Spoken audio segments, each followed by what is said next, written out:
Welcome to crime diaries. ఈ వారం మన guest 1998 batch police officer N Venugopal Reddy గారు, డిఎస్పీ సంగారెడ్డి, సైబర్ సెక్యూరిటీ ఫోర్స్లో పనిచేస్తున్నారు.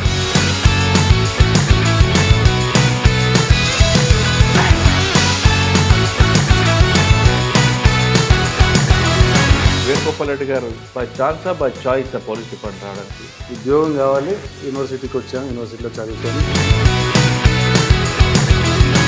డైరెక్ట్గా సొసైటీకి ఏమైనా చేయాలంటే పోలీసు దీన్ని చూజ్ చేసుకోవడం జరిగింది. ఫస్ట్ పోస్టింగ్ ఎక్కడ వచ్చింది? శివంపేట నాకు ఫస్ట్ పోస్టింగ్. మీకు ఫస్ట్ వచ్చిన ఛాలెంజ్ ఏంటి? అప్పుడు ఎక్కువ ఎక్స్ట్రీమిజం, ఎక్కువగా మోస్ట్ ఆఫ్ ది టైం ఫారెస్ట్లోకి వెళ్ళి. కరోనా టైంలో మీరు పబ్లిక్ ఏం సర్వీస్ చేశారు? నిజంగా కూడా టఫెస్ట్ జాబ్ అండి corona time. Entire police station effect అయింది. ఇద్దరు కానిస్టేబుల్ తోటి పోలీస్ స్టేషన్ అంతా నడిచింది. సైబర్ క్రైమ్ అనేది ఇలాగే ఇష్యూ సార్ట్అవుట్ చేసుకెళ్తుంటారు. దీని ఎఫెక్ట్ ఎంత అవుతుంది వరల్డ్ వైడ్గా, ఇండియాలో, స్టేట్లో అనేది తెలుసుకోవట్లేదు. విక్టిమ్స్ నేను ఒక్కనే, నా దగ్గర నుంచి ఒకటే డబ్బులు పోయినాయి అన్నట్టుంది. వరల్డ్ వైడ్గా cyber criminals per annum $8 to $9 trillion కొలగొచ్చు. ఇండియాలో ప్రతిరోజు 35-40 కోట్లు కొలగొచ్చు. ఫెడెక్స్ వాటికి ఎలాగా కాల్ చేస్తారు, వాడు ఏ విధంగా మోసం చేస్తాడు? ఫెడెక్స్ కొరియర్ ఇక్కడ మీకు పార్సెల్ వచ్చింది, ముంబై ఎయిర్పోర్ట్లో మేము పట్టుకున్నాము. దీంట్లో డ్రగ్స్ ఉంది. You are under digital arrest. మీ బ్యాంక్ స్టేట్మెంట్ షేర్ చేయమంటారు. ఎంత క్రైమ్ జరిగినాక ఎంత తొందరగా కాంటాక్ట్ చేస్తే 1930 కాల్ చేస్తే ఆగిపోయే అవకాశాలు 90% ఉన్నాయి. సైబర్ క్రిమినల్స్ బారిన మనం పడకుండా ఉండాలంటే ఏంటి? మనము అత్యాశ నెంబర్ 1. నెంబర్ 2, మన దాంట్లో ఎనీ లింక్స్ని మనం టచ్ చేయవద్దు. మనం అన్నిటికీ కూడా మొబైల్స్లో మన అదే ఓటీపీ పెడతాం, జీపేకి అదే పెడతాం, ఫోన్పేకి అదే పెడతాం, వైఫైకి అదే పెడతాం. స్ట్రాంగ్ సెక్యూరిటీ పాస్వర్డ్లు పెట్టుకోవాలి. మల్టీ అథెంటికేషన్ ఉన్న సెక్యూరిటీ పాస్వర్డ్ అయిన తర్వాత రికవర్ అవుతుంది అంటారా? రికవర్ ఒకవేళ అయితే ఎన్ని రోజుల్లో బాధితులకు డబ్బులు వస్తాయి? ఎంత తొందరగా విక్టిమ్ కాల్ చేస్తారో దాన్నే 0 hour అంటారు. ఆగిపోయే అవకాశాలు 90%.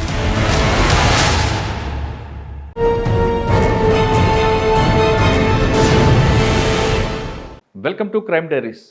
ఈ వారం మన గెస్ట్ 1998 బ్యాచ్ పోలీస్ ఆఫీసర్, పేరు ఎన్ వేణుగోపాల్ రెడ్డి గారు, డిఎస్పీ సంగారెడ్డి, సైబర్ సెక్యూరిటీ ఫోర్స్లో పనిచేస్తున్నారు. సాధారణంగా గతంలో దొంగలు అనగానే ఫలానా వ్యక్తి చేశారు, వీళ్ళు చేశారు, వాళ్ళు చేశారంటూ గతంలో వాళ్ళని తీసుకొచ్చి ఇంటర్గేట్ చేస్తే ఆ ఇష్యూ బయటపడేది. కానీ ప్రస్తుతం ట్రెడిషనల్ క్రైమ్ నుంచి వైట్ కాలర్ రెఫరెన్స్ తర్వాత ఇప్పుడు ప్రస్తుతం సైబర్ క్రైమ్కి వచ్చింది.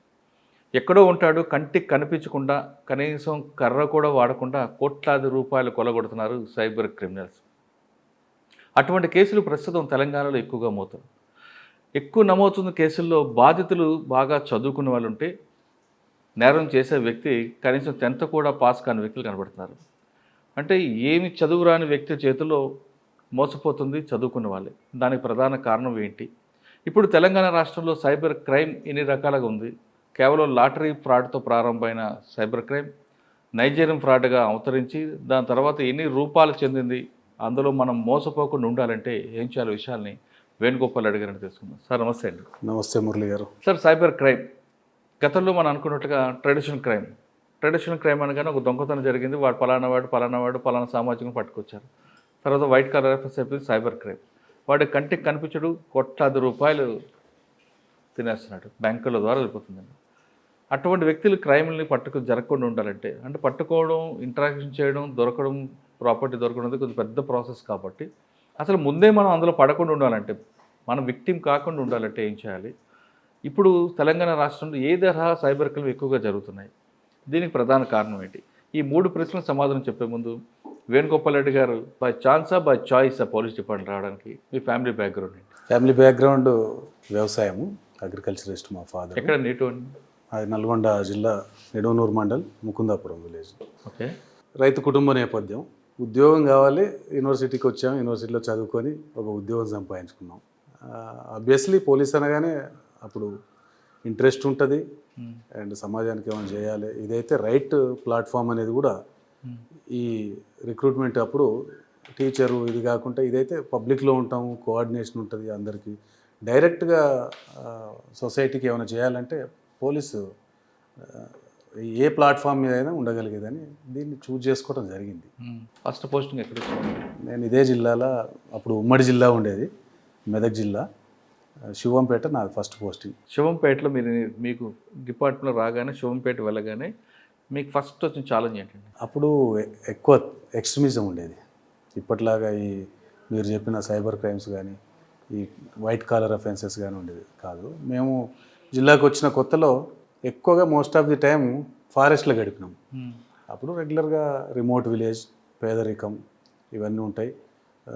దానికి ఆ టైప్ హర్ట్ కేసెస్, మర్డర్ కేసులు ఇట్లాంటివి ఉండేవి, కానీ పెద్దగా సెన్సేషనల్ క్రైమ్స్ ఏమి ఉండేవి కావు అప్పుడు. ఓకే, శివంపేట దగ్గరలో ఒక పోలీస్ స్టేషన్ కూడా అటాక్ అవుతుంది నాకు తెలుస్తుంది. శివంపేటలోనే ఈ డిఎస్పి అండ్ ఒక సిఐ బాలసుబ్రహ్మణ్యం గారని డైరెక్టర్ రిక్రూటెడ్ డిఎస్పి, ఆ డిఎస్పి గారి మీద ఒక ఇన్స్పెక్టర్ అండ్ ఒక 7 క్యాజువాలిటీ అయ్యారు ల్యాండ్ మైన్స్ పెట్టి. అంటే మీరు వెళ్ళేసరికి అయిపోయింది. మేము దాని తర్వాత ఇంకొక ఎస్ఐ చేసిన తర్వాత మేము వెళ్ళాము. మీరు చెప్పిన పోలీస్ స్టేషన్ ఏం పాపన్నపేట. అవును, అప్పుడు మీరు ఉన్నారా? లేదు, ఇంకా నేను ఎంటర్ కాలేదు అప్పుడు. మెదక్ జిల్లాకి ట్రైనింగ్లో ఉన్నాను. పాపన్నపేట అటాక్ అయింది. అది ఒక కేస్ స్టడీగా కూడా చెప్తుంటారు గ్రౌండ్స్లో కానీ ఇక్కడ మనకి పోలీసులో కానీ కేస్ స్టడీగా కూడా అది చెప్తుంటారు. కాకుండా కేస్ స్టడీస్ కూడా మా వాళ్ళు చెప్పేది కళ్ళకి కట్టినట్టే చెప్తారు. ఎట్లా ఆ టైంలో ఎట్లా జరిగింది ఏంది ఏం గుర్తుందా? ఉంది, బట్ దాంట్లో ఉంది చెప్తారు. దాని ప్రకారంగానే మేము ఆ డేస్లో సర్వైవల్ కాగలిగినాం అంటే అట్లాంటి కేస్ స్టడీసే. సో మళ్ళీ నెక్స్ట్ ఏం మిస్టేక్స్ చేయొద్దు అని చెప్పేసి అవన్నీ ప్రికాషన్స్ తీసుకుంటాం. మోస్ట్ ఆఫ్ ది సర్వీస్ అంతా ఎఫెక్టెడ్ ఏరియాస్లో పనిచేశాను యాజ్ ఏ ఎస్ఐగా. సార్ శివంపేట తర్వాత నేను పాపన్నపేటే పోయాను మీరు చెప్పినట్టు. అంటే అప్పటికి ఆల్రెడీ అయిపోయింది కాబట్టి బిల్డింగ్ కూడా న్యూ బిల్డింగ్ కట్టారు, కొత్తగా కట్టారు. అక్కడేం ఛాలెంజ్ ఏమన్నా? అప్పుడు సేమ్ ఇదే అండి. అప్పుడు ఎక్స్ట్రీమిజం ఉండేది, పొలిటికల్గా ఉండే ఇష్యూస్ తప్ప పెద్దగా ఏముండేది కాదు. ఊర్లలో జరిగే క్రైమ్స్ అవే ఉంటాయి కదా, పక్కన వాళ్ళతోటి కొట్లాటలు అవి. ఓకే, పాపన్నపేట తర్వాత ఇంకా నేను పాపన్నపేట తర్వాత జగదేవ్పూర్ పోయాను. జగదేవ్పూర్ పోలీస్ స్టేషన్ ఆ టైంలో చౌహాన్ సార్ ఉండేది మా ఎస్పీ గారు. చౌహాన్ సార్ ఎస్పీ గారు ఉండేది మాకు. ఆ టైంలో బాగా నక్సలిజం ఎక్కువ ఉండేది.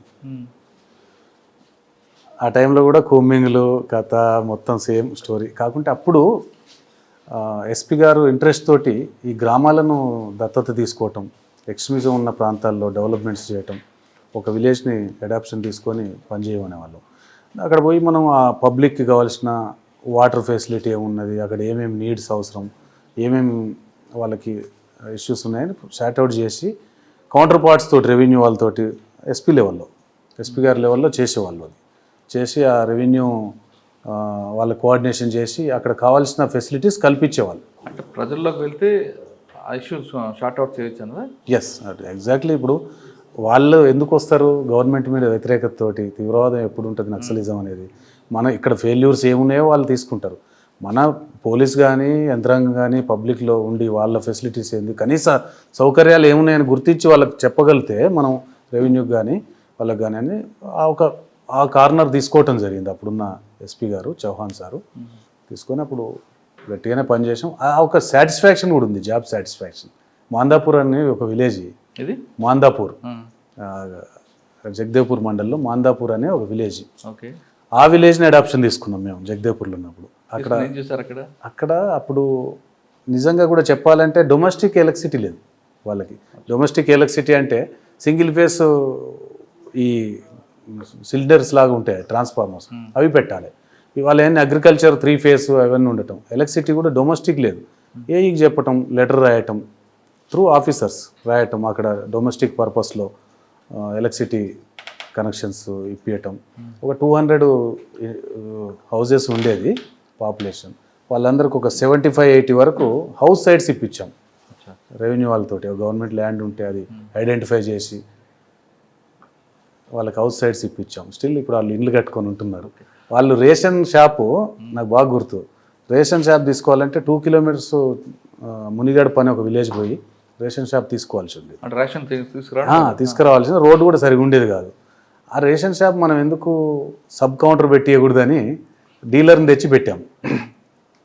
సబ్ కౌంటర్ డీలర్ని పెట్టియటం జరిగింది. అది ఎమ్మటే ఆర్డీఓ గారు టేకప్ చేసి అక్కడ డీలర్ షాపే అక్కడ 200 కార్డ్స్ ఉంటేనే ఇస్తారు ఓకే రేషన్ షాప్ అనేది. ఎమ్మటే మేము చేసింది వాళ్ళు అప్రిషియేట్ చేసి అక్కడ ఒక రేషన్ షాప్ పెట్టడం జరిగింది. అదే రేషన్ డీలర్ స్టిల్ మాకు మాట్లాడుతుంటారు. ఇప్పటి వరకు కంటిన్యూ అవుతున్నాడు. తర్వాత ఎక్కడికి వచ్చారండి జగదేవ్పూర్ తర్వాత? నేను జగదేవ్పూర్ తర్వాత మెదక్ రూరల్ పోయాను. That is also remoted. తండాస్ ఉంటాయి ఎక్కువ. సేమ్ అక్కడ మనం పనిచేసిన ప్రాంతాలన్నీ పేదరికంతో ఉండేవి. తర్వాత అంటే మెదక్ తర్వాత దాని తర్వాత రూరల్ తర్వాత గజ్వేల్ వచ్చాను. రామచంద్రపురం యాజ్ SI2 పనిచేశాను. పటాన్చెరులో SI2గా చేశాను.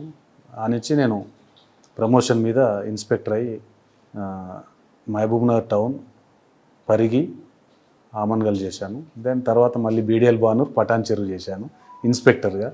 పటాన్చెరు నుంచి ఇన్స్పెక్టర్గా DSP అయ్యాను. ఓకే అక్కడే ఇన్స్పెక్టర్ అయ్యాను, అక్కడే DSP అయ్యాను. అక్కడే SI, అక్కడే ఇన్స్పెక్టర్, అక్కడే పటాన్చెరు DSP అవుతారు ఇప్పుడు.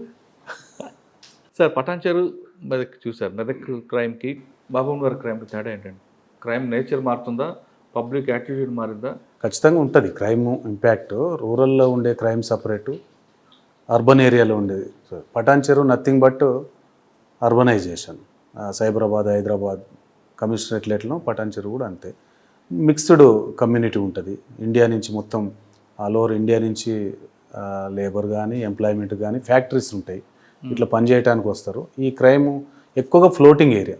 అదే రూరల్లో అయితే ఆ విలేజర్సే ఉంటారు, అప్పుడప్పుడు వచ్చిపోయే వాళ్ళు ఐడెంటిఫికేషన్ తెలుస్తుంది. ఇక్కడ లక్షల్లో ఉంటారు కాబట్టి క్రైమ్ ఇది సపరేట్. అన్ని రకాల క్రైమ్ జరుగుతుంది. అంటే మీకు మెదక్ క్రైమ్ బాగుందా? మహబూబ్నగర్ క్రైమ్లో మీకు టఫ్ అనిపించింది? అప్పుడు పనిచేసిన ప్రభావం వేరు, ఇప్పుడు వేరు. అప్పటి డేస్ వేరు, ఇప్పుడు వేరు. ఇప్పుడంతా మీరే చెప్పినారు కన్వెన్షనల్ క్రైమ్ పోయి ఇప్పుడు cyber crime, white collar Mahabubnagar జిల్లాలో 3 పోలీసులు పనిచేశారు. రెండు పోలీసులు. మీకు అక్కడ గుర్తున్న మీకు కేసు ఏమంటారు? అక్కడ సెన్సేషనల్ కేసెస్ మీకు నైట్ హెచ్బీలు ఉంటాయి కదా?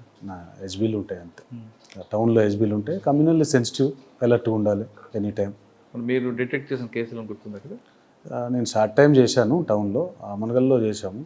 ఆమన్గల్ చేసినప్పుడు బాల్నగర్లో ఒక బ్యాంక్ అఫెన్స్ అయి ఉండే. బ్యాంక్ అఫెన్స్ అయినప్పుడు SP గారు టీమ్స్ ఫామ్ చేసినప్పుడు ఆ టీంలో గ్రామీణ బ్యాంక్ APGB బ్యాంక్, దాంట్లో నేను గంగాధర్ ఇన్స్పెక్టర్ ఉండే. అక్కడ గంగాధర్ ఇన్స్పెక్టర్, నేను టీమ్స్ ఫామ్ అయ్యి కొంత పని చేయడం జరిగింది. క్లూస్ కూడా లీడ్ మేమే ఇవ్వగలిగినాం. మురుగన్ అని చెప్పేసి ఒక అఫెండర్, తమిళనాడు. కానీ అన్ఫార్చునేట్లీ అది తర్వాత కాలంలో పరిశోధనలో సైబరాబాద్ పోలీసులు దాన్ని తీసుకోవటం జరిగింది. సైబరాబాద్ వాళ్ళు డిటెక్ట్ చేశారు. అది ఇప్పుడు మురుగన్ వ్యక్తి బ్యాంకులు దొంగతనం చేసి తీసుకెళ్లి చెన్నై వెళ్ళి సినిమాలు తీస్తుంటాడు. అవును, వాళ్ళ మేనల్లుడి కోసం. అవును, మీకు చెప్పాడా అసలు?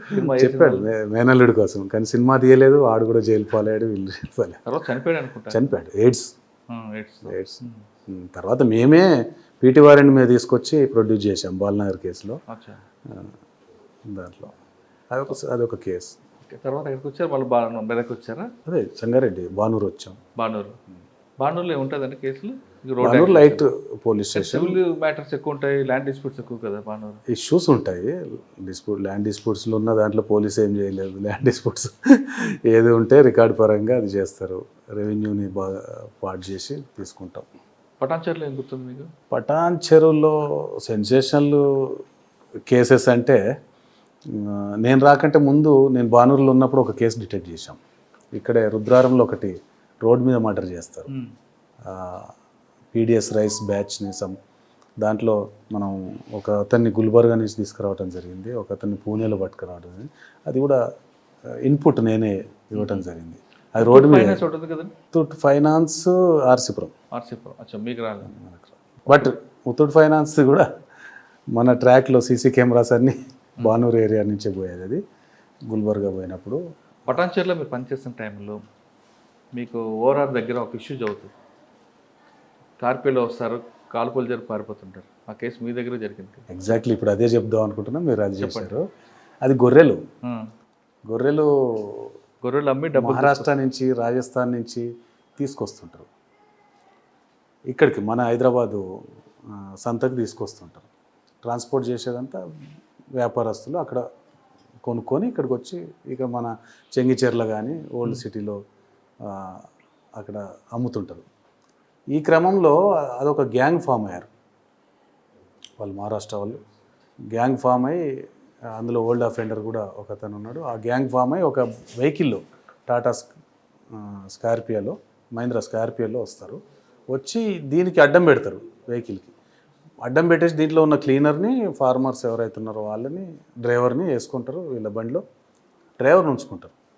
వీళ్ళ బండిలో వేసుకొని డ్రైవర్ని కూడా ఉంచరు, డ్రైవర్ని కూడా వాళ్ళ బండిలో ఎక్కించుకొని తీసుకొని కంప్లీట్ వీళ్ళు ఓఆర్ఆర్ ఎక్కారనుకోండి, రాయనగర్ సైడ్ పోతేనేమో ఇటు మేడ్చల్ సైడ్ వీళ్ళని తీసుకెళ్ళి ఇదంతా అమ్మేసి వాళ్ళు ఒక బండి ఒక దగ్గర అబాండన్ చేస్తారు. అట్లా మన దగ్గర 2 కేసులు అయినాయి. 2 కేసులు డిటెక్ట్ చేశాం. లీడ్ ఎక్కడ వచ్చిందంట? లీడ్ టెక్నికల్ లీడ్స్ ఎవరో వాళ్ళు ఏదో ఒకటి వదిలిపెడతారు కదా క్రైమ్ జరిగిన లీడ్, టెక్నికల్ లీడ్. ఇంకే గుర్తున్నాయి పటాన్చెరులో? అది బిజీ యాక్సిడెంట్ ప్రోన్ ఏరియా. రెగ్యులర్గా మీరు అన్నట్టు వైట్ కాలర్ అఫెన్సెస్ అవి ఇవి cyber crime. Narayana college issue ఒకటి అయింది కదండి, అది ఇష్యూ నేను లేను, దాని తర్వాత వచ్చాను. నారాయణ కాలేజ్ ఏమో బానూరు బానూరు ఏరియాలో ఉంటుంది, నేను లేను. అప్పుడు కూడా బానూరులో వెళ్ళాను. ఇక్కడ కానిస్టేబుల్ సమ్ స్ట్రెచర్ గన్. పటాన్చెరులో మీరు పనిచేసిన సమయంలో కరోనా వచ్చింది. అవును, కరోనా టైంలో మీరు పబ్లిక్ ఏం సర్వీస్ చేశారు? నిజంగా కూడా టఫెస్ట్ జాబ్ అప్పుడు కరోనా టైంలో. పోలీస్ చాలా ఫ్రంట్ లైన్లో ఉంది. రోడ్డు మీద పోయే వాళ్ళకు ట్రాన్స్పోర్టేషన్ లేకుండా, నడిచిపోయే వాళ్ళు ఉండేవాళ్ళు, టైంకి ఫుడ్ లేకుండా. ఆ టైంలో మన ఫోర్స్ కూడా చాలా ట్రబుల్స్ ఫేస్ చేసింది. ఎంటైర్ పోలీస్ స్టేషన్ ఎఫెక్ట్ అయినాం మేము. కరోనా మొత్తం పోలీస్ స్టేషన్ అంతా ఎఫెక్ట్ అయినాం, including my self, detective inspector. ఒకరో ఇద్దరు కానిస్టేబుల్ తోటి పోలీస్ స్టేషన్ అంతా నడిచింది ఆ టైంలో, బాగా గుర్తు. పబ్లిక్ అయితే వాళ్ళని ముట్టుకోవటానికి బంధువులు కూడా దగ్గర పోరు, కానీ రోడ్డు మీద పోయే వాళ్ళకు ఫుడ్ ఫెసిలిటేషన్స్ ఇవన్నీ కూడా కల్పించేవాళ్ళం. అంటే మీకు ఆ సర్వీస్ బాగా ఎక్స్పీరియన్స్ అయిందా? ఎక్స్పీరియన్స్. ఓకే, తర్వాత ఎక్కడికి వచ్చారండి? పటాన్చెరు నుంచి promotion, DSP cyber security bureau. మీ పోస్ట్ ఏంటి ఇక్కడ? ఇక్కడ నేను డిఎస్పీ D4C అంటే district cyber crime coordination centres. అంటే సంగారెడ్డి డిస్ట్రిక్ట్ అంతా మీ కంట్రోల్ ఉంటుంది. Cyber crime coordination, strength control కాదు ఇది. గుర్తుంచుకోవాల్సింది ఏంటంటే ఇది Telangana state, Telangana cyber security bureau కింద పనిచేస్తాం. సైబర్ సెక్యూరిటీ బ్యూరో సెటప్ ఎట్లా ఉంటుందంటే, అక్కడేమో హెడ్ ఆఫీసు మన సిటీ కమాండ్ కంట్రోల్లో ఉంటుంది, డైరెక్టర్, 2 SPలు అండ్ సెటప్ ఉంటుంది. డిస్ట్రిక్ట్స్లో 6 other than tri commissionerates 6 commissionerates ఉంటాయి. 6 కమిషనరేట్లో CCPSలు ఉన్నాయి. డిస్ట్రిక్ట్స్లో D4C సెంటర్స్ ఉన్నాయి. D4Cలో నేను డిఎస్పీగా ఉన్నాను, ఇన్స్పెక్టర్ గారు, ఇంకా ఇతర సిబ్బంది ఉంటారు ఇక్కడ. ఓకే, ఇక్కడ జరిగే సైబర్ క్రైమ్ పోలీస్ స్టేషన్లు ఏమేమి నమోదవుతున్నాయి, ఏమేమి కోఆర్డినేషన్ చేయాలి, మేమేమి వాళ్ళకి లాజిస్టిక్స్ ప్రొవైడ్ చేయాలి, మేము వాళ్ళకి ఏమి ఇన్పుట్ ఇవ్వాలి, లీడ్ ఏమి ఇవ్వాలి, వాళ్ళకి అన్ని సలహాలు D4C నుంచి SP గారి కోఆర్డినేషన్ తోటి ఇస్తుంటాం. సార్, మామూలు క్రైమ్ అనుకోండి, ట్రెడిషనల్ క్రైమ్ అనగానే పలానా వాడు తెలుస్తుంది. సైబర్ క్రైమ్ అనేది వాడు ఎక్యూజ్డ్ నోన్ కాదు, దీనికి కంప్లీట్గా టెక్నాలజీ మీద వెళ్ళాలి.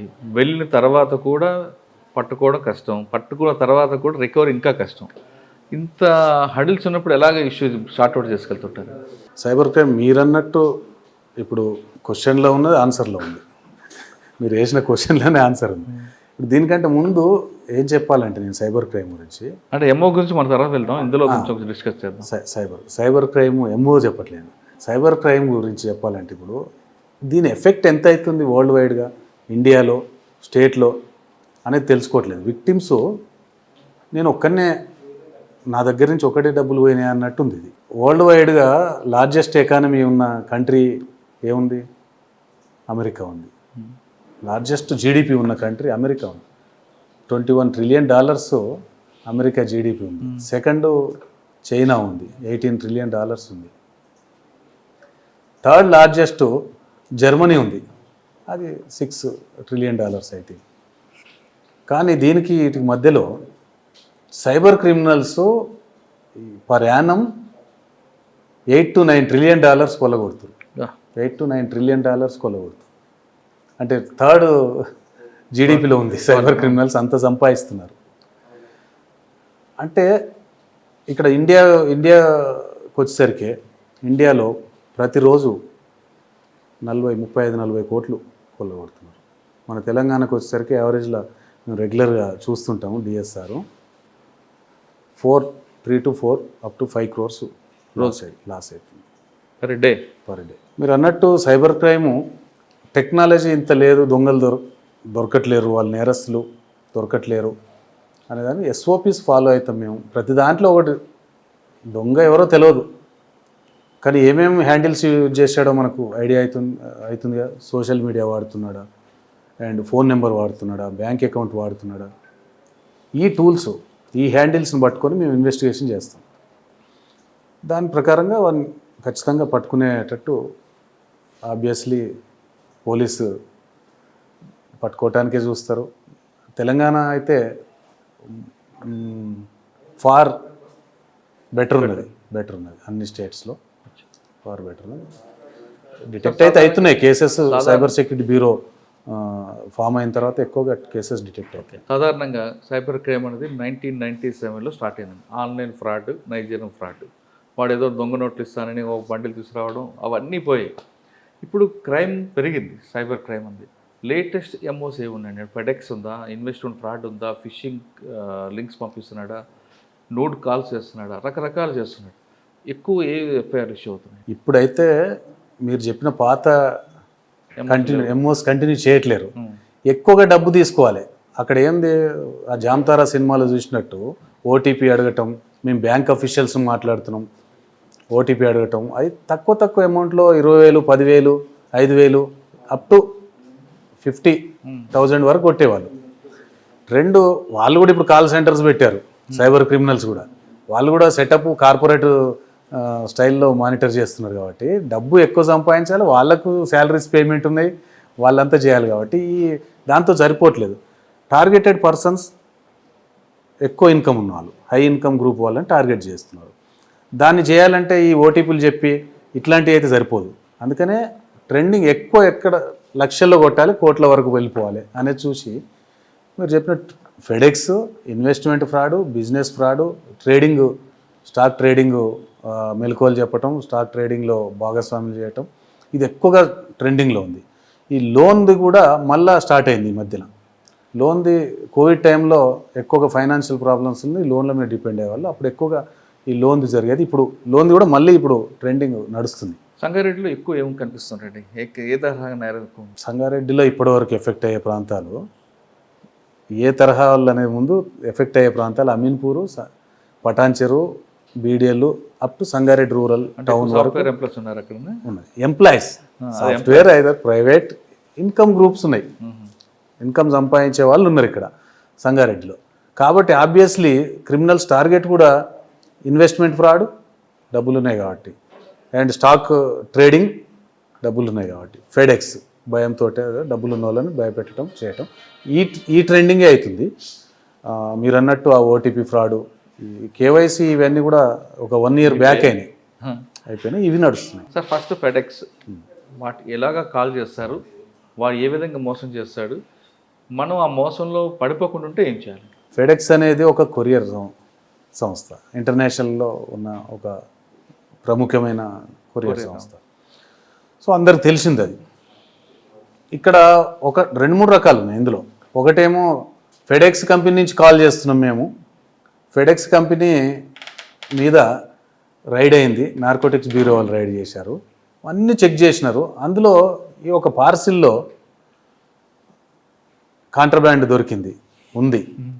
అది ఎండిఎంఏ అని ఒక ఐటమ్ ఉంది, లేదంటే గంజాయి ఉంది, లేకుంటే హెరాయిన్, కొకైన్ ఇది ఉందని చెప్పేసి మాకు వాళ్ళు చెప్పినారు. మీకు వచ్చింది ఇది, దీని మీద మీ ఫోన్ నెంబర్ ఉంది, మీ ఆధార్ నెంబర్ ఉంది, అన్నీ ఉన్నాయి అని కాల్ చేస్తారు.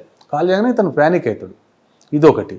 లేదు, ఫెడెక్స్ కొరియర్ ఇక్కడ మీకు పార్సెల్ వచ్చింది, ముంబై ఎయిర్పోర్ట్లో మేము పట్టుకున్నాము, మేము కస్టమ్స్ నుంచి మాట్లాడుతున్నాం, పట్టుకున్నాం, you will get call from ED and CBI వస్తుంది మీరు అని చెప్తారు. ఎమ్మటే వీళ్ళు పెట్టేగానే ఒక కాల్ వస్తుంది, మేము సిబిఐ మాట్లాడుతున్నాము, ఇక్కడ ముంబైకి ఎయిర్పోర్ట్కి మీ పార్సిల్ వచ్చింది, దీంట్లో డ్రగ్స్ ఉంది, నిషిద్ధ పదార్థం ఉంది అని చెప్పేసి వాళ్ళ కాల్ వస్తాయి. You are under digital arrest, నువ్వు డిజిటల్ అరెస్ట్లో ఉన్నావు, నువ్వు మా కంట్రోల్లో ఉన్నావు. ఆ రూమ్ని నువ్వు వదిలిపెట్టిపోవద్దు, ఏదున్నా మాకు కావాల్సిన డేటా ఇవ్వాలి. మీ బ్యాంక్ స్టేట్మెంట్ షేర్ చేయమంటాడు, మీ ఆధార్ షేర్ చేయమంటాడు, మీ పాన్, ఇంకా అందులో మీ కొన్ని పాస్పోర్ట్స్ ఉన్నాయి, కొన్ని ఏటీఎం కార్డులు ఉన్నాయి, కొన్ని పాన్ నెంబర్లు ఉన్నాయి, ఇంటర్నేషనల్ ట్రాన్సాక్షన్స్ ఉన్నాయి, ఈడీ కూడా ఇన్వాల్వ్ అయింది, ఇవన్నీ స్టేట్మెంట్స్ అని చెప్పి మన నుంచి సగం డేటా తీసుకుంటాడు. మనం రూమ్ నుంచి వెళ్ళనియాడు, విక్టిమ్ని రూమ్ నుంచి వెళ్ళకుండా దాంట్లోనే పెట్టి ఒక రకమైన భయానికి గురి చేస్తారు. అది నిజమేనేమో, మీరు ఇమ్మీడియట్ రావాలి, ముంబైకి రావాలని కూడా వాళ్ళు చెప్తారు. వీళ్ళు రావడానికి కూడా రెడీ అవుతారు. అంత కాకుండా మేము కొంత వెసులుబాటు టైం కల్పిస్తాం, అమౌంట్ డిమాండ్ చేస్తాడు. 10 లక్షలు 20 లక్షలు స్టార్ట్ చేస్తారు.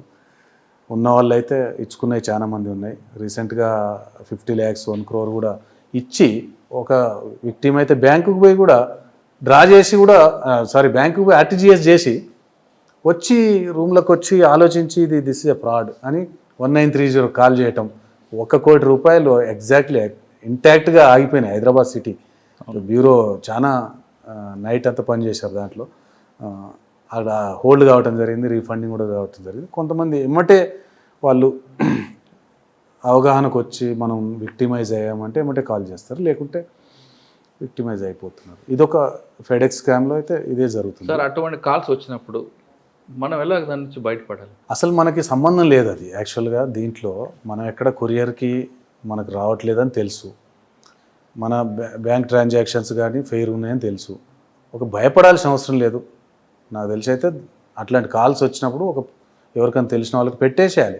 వాళ్ళు ఎంత పెడతారంటే ఇప్పుడు ఇమీడియట్లీ వీడియో కాల్కి రమ్మంటారు, స్కైప్ డౌన్లోడ్ చేసుకోమంటారు, స్కైప్ లేదంటే స్కైప్ డౌన్లోడ్ చేసుకుంటారు. అంటేనే ప్రెషర్ పెడుతున్నారు. పోలీస్ అయితే అంత ప్రెషర్ పెట్టదు. ఈడీ కానీ, పోలీస్ కానీ, సిబిఐ కానీ, నార్కోటిక్ బ్యూరో కానీ, డిఆర్ఐస్ కానీ ఎవ్వరు ప్రెషర్ పెట్టరు. ఒకటి ఆలోచించాలి, కామన్ సెన్స్ ఉపయోగించాలి. ఆ టైంలో ప్యానిక్ కావద్దు. ఒక 2 నిమిషాలు సరిపోతుంది ఇది ఫేక్ కాల్ అని తెలుసుకోవటానికి. అంతే, జాగ్రత్తగా ఉండాలి అంతే. మీరు ఇందాక చెప్తున్నట్లుగా మన ఫోన్ నెంబర్లు, మన ఆధార్ నెంబర్లు, పాన్ నెంబర్లు అడిగి తీసుకుంటుంటాడు కదా, అంటే వాడు మన ద్వారా చెప్పించుకుంటాడా, లేదా మన డేటా ఆల్రెడీ వాడి దగ్గర ఉంటుందా? మన డేటా 2-3 రకాలుగా ప్రైవేటు వెబ్సైట్లలో దొరుకుతుంది. మనం ఇచ్చే డేటా ఉంటుంది, షాపింగ్ మాల్స్లో కానీ ఉంటుంది, ఇంటర్నెట్లో ఏదైనా మనం ఎన్రోల్ అయ్యేటప్పుడు మన డేటా అంతా ఇస్తాము. మన ఆధార్ కార్డు, మన పాన్ కార్డు, బ్యాంకు డీటెయిల్స్ కూడా ఎన్రోల్ అయ్యేటప్పుడు, సబ్స్క్రైబ్ చేసుకునేటప్పుడు డేటా ఇస్తాం. ఇంకా పోతే కొన్నిసార్లు మనం ఇచ్చిన డేటాను స్టార్టప్ కంపెనీస్ ఉంటాయి, ఆ స్టార్టప్ కంపెనీస్లో కూడా తీసుకుంటారు. ఆ స్టార్టప్ కంపెనీస్ కొన్ని రోజులకు మూసేస్తారు. డేటా డిఫరెంట్ మార్కెట్లో వెబ్సైట్లకు పోయి, అది డార్క్ వెబ్సైట్లకు కూడా పోతుంది ఇప్పుడు. సో డేటా మనం ఇచ్చేదే, మనం తీసుకునేదే, వాళ్ళకి మనకు తెలియకుండా ఇస్తున్నాం. ఈవెన్ షాపింగ్ మాల్ కూడా పోతే అది అంతా రాసిన దాకా మనకు బిల్ చేయడు, అవసరం లేదంటే కూడా ఇన్సిస్ట్ చేస్తాడు. సార్, ఒకటి ఫెడెక్స్ చెప్పారు, ఇంకొక తరహా ఇన్వెస్ట్మెంట్ ఫ్రాడ్. చెప్పండి. Job fraud, investment fraud. వీటిలో జాబ్ ఫ్రాడ్ అయితేనేమో పార్ట్ టైం జాబ్ కావాలా మీకు, మీరు పని చేస్తున్నా పర్లేదు, ఏదైనా పార్ట్ టైం జాబ్ రోజుకి 4 నుంచి 5 వేలు సంపాదించవచ్చు అంటారు పార్ట్ టైం జాబ్. ఇది ఇన్స్టాగ్రామ్లో, ఫేస్బుక్లో, సోషల్ మీడియా ప్లాట్ఫామ్స్లో ఇవి హోస్ట్ అయి ఉంటాయి. వాళ్ళు దాన్ని నథింగ్ బట్ ఇది ఫిషింగే. వేసినా ఎవరన్నా దొరికినోడు దొరుకుతాడు. వేలల్లో లక్షల్లో చూసినా విక్టిమ్ ఒక 3-4 చాలు వాళ్ళకి. చూసినప్పుడు ఆ క్లిక్ చేస్తారు. ఆ లింక్ క్లిక్ చేయగానే ఈయనని వాట్సాప్కో, టెలిగ్రామ్కో అది టర్న్ చేసేస్తారు. దాంట్లో ఒక 200-300 మంది గ్రూప్లో యాడ్ అయి ఉంటారు already. He is also one of the member in that group, WhatsApp కానీ టెలిగ్రామ్ కానీ. ఆ గ్రూప్లో వేరే వాళ్ళందరూ చాటింగ్ చేస్తుంటారు. నేను ఈరోజు ఇంత సంపాదించిన, అంత సంపాదించిన, ఇతనికి ఏదో సంథింగ్ జరుగుతుంది అక్కడ అనుకుంటాడు. ఇతనికి దాంట్లో మెసేజ్ వస్తుంది, hi, how can I help you అని అంటది. I need a part time job as per ఆ లింకులో చూపించినట్టు అని ఈయన అంటాడు. ఓకే, ఫస్ట్ మీరు ఒక పార్ట్ టైం జాబ్ అంటే ఒక లింక్ ఇస్తారు, దాంట్లో రివ్యూస్ రాయండి, రేటింగ్ ఇవ్వండి, ఏదో స్టార్ హోటల్స్కో లేకుంటే ఏదైనా కంపెనీకో అడుగుతారు. నేను అంతా చేస్తుంటాడు. చేసినాక ఈయనకు ఒక డిజిటల్ వ్యాలెట్ అకౌంట్ క్రియేట్ అయి ఉంటుంది. ఈ అకౌంట్లకి అతను పని చేసినందుకు ఇన్ని లైకులు చేసినందుకు ఇంత దాన్ని రివ్యూస్ రాసినందుకు ఇతనికి 400 500 ఆ రోజు 2-3 వేలు వేస్తారు. ఇతను విత్డ్రా కూడా చేసుకుంటాడు. అది ఒకరోజు నేను ఇంత సంపాదించిన, నేను సాఫ్ట్వేర్ ఎంప్లాయీ అయినా కూడా ఇది దానికంటే ఎక్కువ ఇక్కడ సంపాదిస్తున్నా అని చెప్పేసి దీంట్లో వెళ్తాడు. ఒక 2-3 డేస్ తర్వాత ఇప్పుడు ఎవరైతే దాంట్లో ఆ గ్రూప్లో మెంబర్స్ ఉన్నారో ఆ మెంబర్స్ ఎవరు ఉండరు ఆడ. ఈయనలాగా ఒక 4-5 విక్టిమ్స్ ఉంటారు. వాళ్ళంతా కూడా ఎవరైతే ఆ వాట్సాప్ గ్రూప్ నడుపుతున్నాడో వాళ్ళే నెంబర్లు. అద్భుతం, అమోఘం అని చెప్పేసి దాంట్లో నేను అన్ని సంపాదించిన అని చెప్పేసి పోస్ట్ చేస్తుంటారు, నమ్ముతారు. దాని తర్వాత అలా సడన్ ఒక 2-3 డేస్కి మీరు ఇన్వెస్ట్ చేయండి బాగుంటుందని చెప్తారు. ఇది ఇన్వెస్ట్మెంట్. దాంట్లోకి ఇన్వెస్ట్మెంట్లోకి లాగుతారు. మెల్లగా ఒక 10,000 5,000తో స్టార్ట్ చేసి ఇది వాళ్ళకి విత్డ్రా చేసుకోవటానికి GST అని ఆ ట్యాక్స్ ఈ ట్యాక్స్ తర్వాత ఇంకా గవర్నమెంట్ ఇది ఉంది. ఇది మొత్తం మీద అదొక ట్రాప్లో పెట్టి వాళ్ళని లక్షల్లోకి తీసుకుపోతారు. కొంతమంది అయితే కోట్లు కూడా కోల్పోయిన వాళ్ళు ఉన్నారు. ఫైనల్గా వాళ్ళు రియలైజ్ అయ్యేంత వరకు తెలియదు వాళ్ళు ఆ ట్రాప్లు ఉన్నారు. వాళ్ళు ఎవరికి చెప్పుకోరు కూడా. ఇదే ప్రాబ్లం ఏంటంటే చెప్పుకుంటే వాళ్ళు మన పక్క వాళ్ళు ఏడ సంపాదిస్తారు అన్నట్టు ఉంది వీళ్ళకి. రీసెంట్గా చూసిన క్రైమ్స్ అన్నీ కూడా మామూలుగా పెద్ద పెద్ద సాఫ్ట్వేర్ ఎంప్లాయీస్, కార్పొరేట్ వాళ్ళు, డాక్టర్సు, ఇంజనీర్లు, పారిశ్రామికవేత్తలు వీళ్ళే ఎక్కువ కోల్పోతున్నారు. హై ఇన్కమ్ వాళ్ళని టార్గెట్ చేస్తున్నారు. మళ్ళీ ముఖ్యంగా సాఫ్ట్వేర్ ఎంప్లాయీస్ వాళ్ళు సైబర్ సెక్యూరిటీకి ధీటుగా సబ్జెక్ట్ ఉన్న వాళ్ళు, డాష్బోర్డ్లు చేసేవాళ్ళు వాళ్ళే, యాప్లు చేసేవాళ్ళు వాళ్ళే, వెబ్సైట్లు క్రియేట్ చేసేవాళ్ళు వాళ్ళే, అవసరమైతే సైబర్ సెక్యూరిటీకి ఏమేమి ప్రికాషన్స్ తీసుకోవాలని మొత్తం చెప్పగలిగిన వాళ్ళే ఎక్కువగా మోసపోతున్నారు. మన దగ్గర నిన్న ఒక సాఫ్ట్వేర్ ఎంప్లాయీ అంటున్నాడు, ఇట్లా ఎన్ని రోజులు సంపాదిస్తాం సార్, ఇదేదో బాగుందని అందులో పెట్టాను, హ్యూజ్ అమౌంట్ ఈ లాస్ట్. అంటే ఆయనకు తెలియదు ఇది జెన్యూన్ అని అనుకొని పెట్టాడు. అంటే దీంట్లో ఆశపడటం, తొందరపాటు, భయము, అన్ని రకాలని వాళ్ళు వాడుకొని సైబర్ క్రిమినల్స్ వీళ్ళని టార్గెట్ చేస్తారు.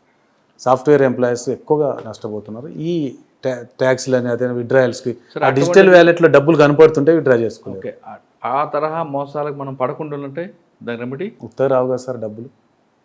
డబ్బులు ఊరికేనే రావు కదా. డబ్బులు వస్తున్నాయంటేనే మనం అప్లికేషన్ పెట్టకుంటేనే ఉద్యోగం వస్తుంది. ఇక్కడ నువ్వు ఎక్కడ పెట్టలేదు, నువ్వు Naukri.comలో ఎక్కడో పెట్టింది కూడా లేదు, నువ్వు అప్లికేషన్ పెట్టావంటాడు, తీసుకుంటాడు. అంటే దీనికి మోసపోకుండా ఉండాలంటే ప్రికాషన్స్ వాళ్ళకే మనము ఎక్కువ సంపాదించవద్దు. తప్పుడు మార్గాల్లో ఇవంతా షార్ట్ కట్ కదా, ఈజీ ఎర్నింగ్ మనీస్. దీంట్లో ఇదంతా ఫ్రాడ్ ఉంది, ఫేక్ అని అంచనా వేసుకోగలుగుతారు వాళ్ళు. అదే ఈజీ మనీ అత్యాశతోటే జరుగుతున్నాయి, లేదా జెన్యూన్ అని నమ్ముతారు కొన్ని, అట్లా కూడా మోసపోతున్నారు. కాకుండా ఒక లెవెల్కి వెళ్ళినాక నీకు వ్యాలెట్లో కనిపిస్తుంది క్లియర్గా 20 లక్షలు 50 లక్షలు నీకు చూపిస్తుంది, నువ్వు 5 రూపాయలు విత్డ్రా చేయలేనప్పుడు నువ్వు ఎందుకు రియలైజ్ కావట్లేవు?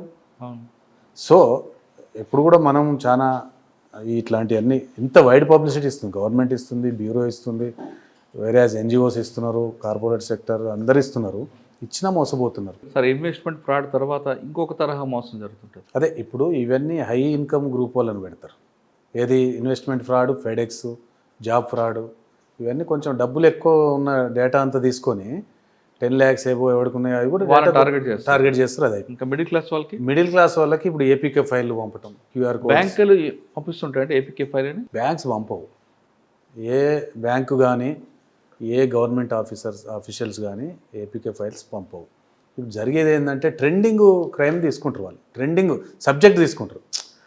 సైబర్ క్రిమినల్స్ ఏం చేస్తారు, ఏదైతే ట్రెండ్ నడుస్తుంది, రుణమాఫీ నడుస్తుంది. మన రుణమాఫీ టైంలో బ్యాంకు రుణమాఫీ ఇస్తుంది, గవర్నమెంట్ రుణమాఫీ ప్రకటించింది, బ్యాంకు వస్తాయి. ఆ టైంలో గవర్నమెంట్ ఆఫీషియల్స్ అడిగినట్టు, బ్యాంక్స్ అడిగినట్టు ఒకటి ఫైల్ పంపిస్తారు, APK ఫైల్ పంపుతారు.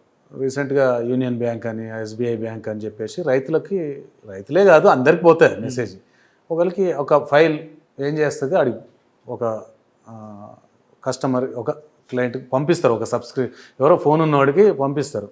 పంపగానే అతను ఏం చేస్తాడు, ఇది రుణమాఫీకి సంబంధించిందని ఓపెన్ చేస్తారు. ఓపెన్ చేయగానే ఈయన వాట్సాప్ నుంచి మెసేజ్లు ఆయన గ్రూప్లో, ఆయన లింకులో, ఆయన కాంటాక్ట్లో ఎన్ని ఉంటే అన్నిటికీ ఆ APK ఫైల్ వెళ్ళిపోతుంది. ఈయన వాట్సాప్ అది డీయాక్టివేట్ అయిపోతుంది, నడవదు. దీంతో ఏంది, ఈయన ఫోను వాళ్ళే కంట్రోల్ వెళ్ళిపోవటం, వీళ్ళ యూపీఐ ఐడీస్ కానీ అవి కానీ దొరికిపోవటం, వీళ్ళ పాస్వర్డ్లు దొరికిపోవటం, ఇట్లా అందరికీ వెళ్ళిపోతాయి. ట్రెండింగ్ ఏది ఉంటే దాన్ని ఆ సబ్జెక్ట్ని పట్టుకొని ప్రధానమంత్రి కిసాన్ యోజన ఇది ఒకటి, రీసెంట్గా ప్రజావాణిలో కంప్లైంట్ చేసేటోళ్ళే కూడా వాళ్ళు డేటా తీసుకొని వాళ్ళకు కూడా పంపటం, స్టేటస్ దాని గురించి. ఈ ఏపీకే ఫైల్ అనేది, ఏపీకే ఫైల్ అంటేనే అనాథరైజ్డ్ ఫైల్, మనకు తెలియంది, దాన్ని క్లిక్ చేయొద్దు, దాన్ని క్లిక్ చేసినా దాన్ని యాక్సెప్ట్ చేయొద్దు, దాన్ని చేస్తే మన ఫోన్ వాళ్ళ కంట్రోల్కి పోతుంది. Okay, APK file. APK file. Next nude calls వస్తుంటాయి, సడన్గా వీడియో కాల్ వస్తుంది. Nude calls, video call on చేయగానే ఒక లేడీ నుంచి మాట్లాడుతుంటారు, ఒక 10 నిమిషాల తర్వాత పోలీసులను ఫోన్ చేస్తుంటారు. నిజమేనంటారు, అది ఫాల్స్ అంటారా? 100% జరుగుతుంది ఆ క్రైమ్. న్యూడ్ కాల్స్లో ఎట్లుంటుందంటే 2 రకాలు ఉంటాయి. వీళ్ళు విక్టిమ్స్ ఎక్కువగా ఫోన్ సైట్స్ బ్రౌజ్ చేస్తుంటారు, ఆ డేటా కూడా వీళ్ళు ఏమేమి బ్రౌజ్ చేస్తున్నారు ఎవరెవరు అని చెప్పేసి తీసుకొని అట్లాంటి వాళ్ళని టార్గెట్ చేయటం. రెండోది నార్మల్గా ఫోన్ నెంబర్ల మీద కాల్ వచ్చేస్తుంది, వీడియో కాల్ వస్తుంది, డైరెక్ట్ వీడియో కాలే వస్తుంది. ఆ వీడియో కాల్ వచ్చినప్పుడు వీళ్ళు ఆన్ చేస్తారు, ఆ నెంబర్లు కూడా తీసుకుంటారు వాళ్ళు. లేడీస్కి అయితే జెంట్స్కి అయితే లేడీస్, ఇట్లా జరుగుతుంది. Most of the victims male. ఇందులో లేడీస్ నుంచి వచ్చినట్టు ఒక కాల్ వస్తుంది, ఈయన ఆన్సర్ చేస్తాడు, మాట్లాడుతుంది. కొద్దిసేపు అయిన తర్వాత మెల్లమెల్లగా ఫస్ట్ దీంట్లో వాట్సాప్ మెసేజ్, టెలిగ్రామ్ మెసేజ్ వస్తాయి, hi how are you, chat చేసిన తర్వాత లెట్స్ చాట్ అని దాంట్లోకి తీసుకెళ్తారు వీళ్ళను. సెక్సువల్గా పోదాం అని చెప్పేసి ఆ మూడ్లోకి తీసుకుపోగానే వీళ్ళు ఓకే అని చెప్పేసి అంటారు. వీడియో కాల్ వస్తే డైరెక్ట్ వచ్చినవి ఉంటాయి, ఇట్లా చాట్ చేసినవి ఉంటాయి. వీళ్ళు తర్వాత అడ్రస్ గమ్మంటారు, వీళ్ళను చేస్తారు. చేసిన తర్వాత అవతల వాళ్ళు ఏదో ఫోన్ సైట్లో ఉన్న వీడియోని పెడతారు వీళ్ళకు. వాళ్ళేమి డైరెక్ట్ అడ్రస్ గారు, ఫోన్ సైట్లో ఉన్నవి తీసుకొచ్చి వీళ్ళకి పెడతారు. పెట్టగానే వీళ్ళు అడ్రస్ అవుతారు. అడ్రస్ అయ్యి వీళ్ళు ఆ టెంప్ట్లో వెళ్ళిపోతారు. అది వాళ్ళు వీడియో చేస్తారు, వీడియో రికార్డ్ చేసి అది కట్ అయిన తర్వాత వీడియో ఇతనికే పంపుతారు. పంపేసేసి బి అలర్ట్, నేను ఇది నువ్వు డబ్బులు ఇవ్వకుంటే నేను నీ ఫ్రెండ్స్కి నీ రిలేటివ్స్కి, ఈయనదంతా ఉంటుంది ఆల్రెడీ చాట్లో, ఈయన కాంటాక్ట్స్ అన్నీ ఎలో అయి ఉంటాయి, అన్నీ చేసి ఉంటుంది. సో వాళ్ళకి పంపటం, పరువు పోద్ది అని చెప్పేసి ఉన్న కాడికి వదిలించుకుంటారు వీళ్ళు. అట్లా కొంతమంది సూసైడ్ చేసుకున్న వాళ్ళు కూడా ఉన్నారు. ఆ వీడియో తీసిన తర్వాత పోలీస్ అని కూడా పోలీసుకొని ఫోన్ చేస్తుంటారండి. పోలీస్ నెక్స్ట్ ఒక అమ్మాయిని నువ్వు వేధించినావు, వాళ్ళు కంప్లైంట్ చేసినారు అని చెప్పేసి పోలీస్ అని కూడా Delhi police, Mumbai police call చేస్తున్నాం. ఎందుకు ఇదంతా అని చెప్పేసి అది చెప్పుకోలేని సబ్జెక్ట్ ఇది. ఫస్ట్ ఎంత ఉంటే అంత ఓడిపించుకుంటారు. కొంతమంది కంప్లైంట్ కూడా చేయరు. ఇది ఎంతవరకు అంటే దీన్ని సూసైడల్ వరకు కూడా వెళ్ళిపోతుంది. సార్, అటువంటి వీడియో కాల్ వచ్చినప్పుడు ఏం చేయాలి మనం? +92 అనేది ఎక్కువ కాల్స్ వస్తాయి. చాలా అవేర్నెస్ ఇస్తున్నారు అన్ని ఆర్గనైజేషన్స్, పోలీసు రెగ్యులర్గా అవేర్నెస్. వీడియో కాల్ వచ్చినప్పుడు వీడియో వాళ్ళు దానికి ఇన్సిస్ట్ చేస్తున్నారని తెలుసు కదా, కట్ చేయొచ్చు కదా, చెయ్యము, టెంప్ట్ అవుతారు వీళ్ళు. అంటే వీడియో కాల్స్ వచ్చినప్పుడు నార్మల్గా చెప్పే విధానం ఏంటంటే వీడియో కాల్ కెమెరా ఆఫ్ పెట్టుకొని అటెండ్ కండి అని చెప్తారు. నేనైతే అది సజెస్ట్ చేయను, ఇల్లీగల్. దాన్ని ఎమ్మటే కట్ చేయాలి, మనకు తెలుస్తున్నప్పుడు కట్ చేయాలి. ప్రికాషన్స్ ఇట్లాంటివి ఎక్కడ కూడా మనము ఆ వెబ్సైట్లు ఉంటాయి కదా, అఫీషియల్ వెబ్సైట్ కాకుండా వేరే ప్రైవేట్ వెబ్సైట్లలో ఏమి సెర్చ్ చేయొద్దు. సెర్చ్ చేస్తే డేటా పోతుంది. డేటా పోయినప్పుడు వాళ్ళ దగ్గర ఉంటుంది కాల్. ర్యాండమ్గా వచ్చే కాల్స్ కూడా మనము ఇవన్నీ ఫేక్ కాల్స్, ఫ్రాడ్ కాల్స్ అని చెప్పేసి అర్థం చేసుకొని ఉండాలి. ఓకే, మీరు చెప్పారు 4 మోడల్ చెప్పారు. ఇంకా ఎక్కువ ట్రెండింగ్ ఏమవుతుంది? మీరు ఒక క్లాస్ పీపుల్కి చెప్పారు, మిడిల్ క్లాస్కి, లోవర్ క్లాస్కి కూడా టార్గెట్ చేస్తున్నారు కదా, ఏ తరహా నేరాలు జరుగుతుంటాయి? లోవర్ క్లాసెస్ ఎక్కువ ఎఫెక్ట్ కావట్లేదు ఈ మధ్య. ఫోన్ మామూలు డమ్మీ ఫోన్ కాబట్టి కావట్లేరు, అయినా లోన్స్ తీసుకుంటారు. అందుకే మళ్ళీ ఈ మధ్య ట్రెండింగ్ లోన్ యాప్ ఫ్రాడ్స్ వస్తున్నాయి. లోన్స్ తీసుకుంటారు వీళ్ళు. అవసరానికి 2000, 5000 లోన్ తీసుకోవడం జరుగుతుంది. అప్పటికప్పుడు ఇన్స్టంట్ లోన్ యాప్స్ ఉంటాయి, లోన్ యాప్స్కి వెళ్తారు.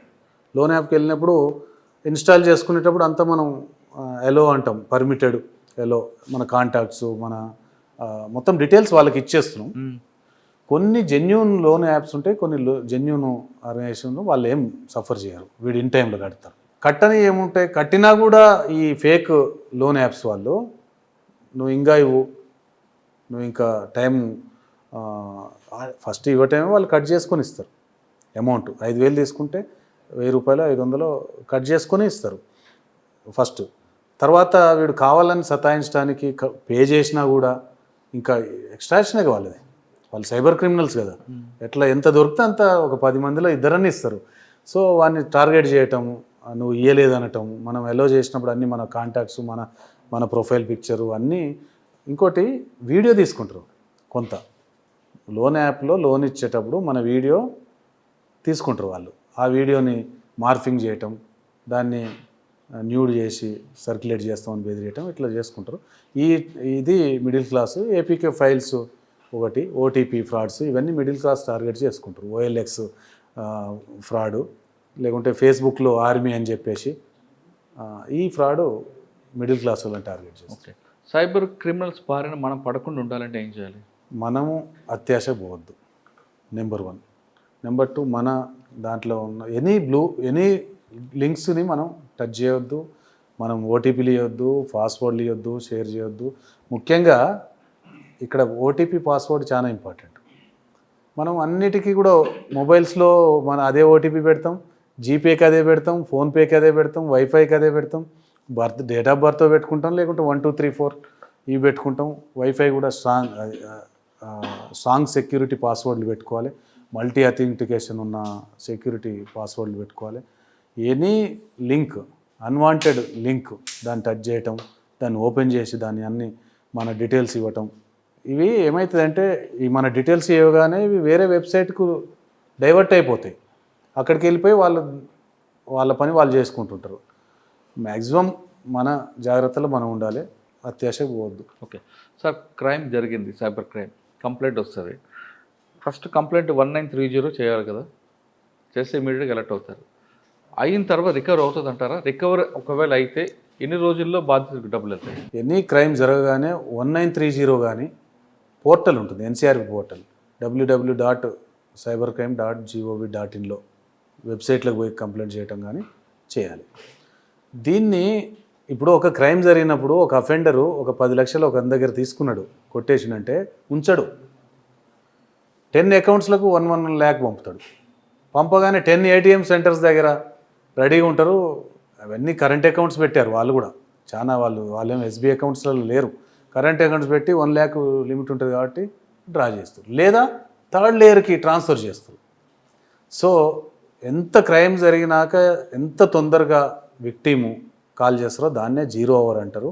ఇమ్మీడియట్లీ కాంటాక్ట్ చేస్తే 1930 కాల్ చేస్తే ఆగిపోయే అవకాశాలు 90% ఉన్నాయి. అది కూడా దానికి ఇంత టైం అని చెప్పలేము. First 1 hour is affected hour, golden hour. So అందులో 10 నిమిషాలలో కూడా వెళ్ళిపోతాయి. సో కాబట్టి ఫస్ట్ 1 hourలో చేస్తే మనకి రిజల్ట్ ఉంటుంది. హోల్డ్ అవుతాయి నెక్స్ట్ అకౌంట్లలో, ఎక్కడైతే ట్రాన్స్ఫర్ చేయారో అక్కడ హోల్డ్ అవుతాయి. ఈ హోల్డ్ అయిన అమౌంట్ను మళ్ళీ పోలీసు కోర్టు నుంచి వాళ్ళకి రీఫండింగ్ ఇప్పిస్తున్నారు.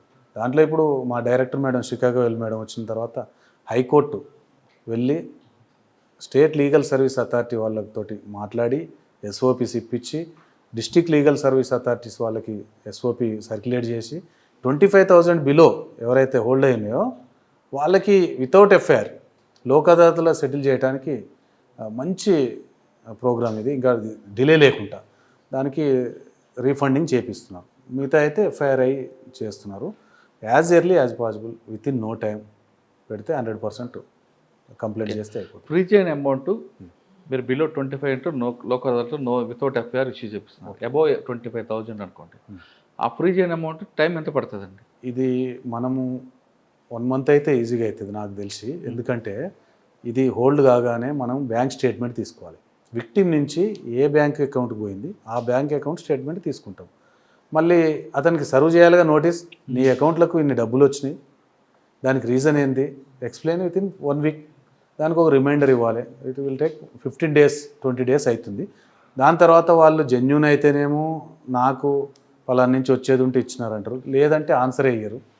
దాని తర్వాత డ్యూ కోర్స్ మనం కోర్టులో ఫైల్ చేయాలి. ఇప్పుడు ఒకవేళ 1,00,000 రూపాయల అమౌంట్ నేను ట్రాన్స్ఫర్ చేస్తాను, ఆ 1,00,000 ఎక్కడి నుంచి వచ్చిందనే విషయం నేను ఎక్స్ప్లెయిన్ చేయాలి మీకు, రైట్? ఫ్రీ చేయని తర్వాత ఖచ్చితంగా అక్కడ ఇన్కమ్ ట్యాక్స్ వస్తుంది కాబట్టి మాకు వద్దురా బాబు ఈ డబ్బులు అనుకునే వాళ్ళు కూడా ఉంటారు కదా. మీరు అన్నది అది సిస్టమ్ దాంట్లో అవాయిడ్ చేయడానికి. కానీ అతను జెన్యున్ అయితే జెన్యున్ అయితే తీసుకుంటారు. ఎక్కడి నుంచి జెన్యున్ కాకుండా బ్లాక్ మనీ నేను ట్రాన్స్ఫర్ చేశా, మీరు నాకు డీటెయిల్స్ కావాలంటారు.